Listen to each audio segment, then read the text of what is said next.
হরে কৃষ্ণ। সকলকে আমার দণ্ডবত প্রণাম।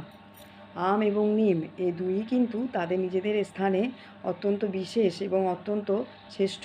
আম আমাদের শক্তি প্রদান করে, আর নিম আমাদের রোগ প্রতিরোধ ক্ষমতাকে বাড়িয়ে দেয়। আমের স্বাদ মিষ্টি হয় আর নিমের স্বাদ তেতো হয়। নিমের স্বাদ তেতো হওয়ার জন্য তাই নিমকে কি কখনো নিরাশ হওয়া উচিত বা নিজেকে নিয়ে কখনো ঘৃণা করা উচিত? না, অবশ্যই নয়।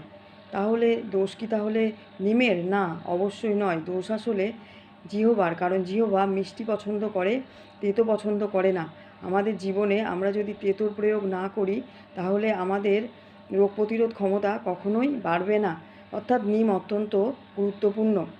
এই বিষয়টি থেকে আমাদের শিক্ষণীয় বিষয় এটাই যে আমাদের নিজেদের যোগ্যতাকে কখনোই অন্যের মাপকাঠিতে বিচার করা উচিত নয়।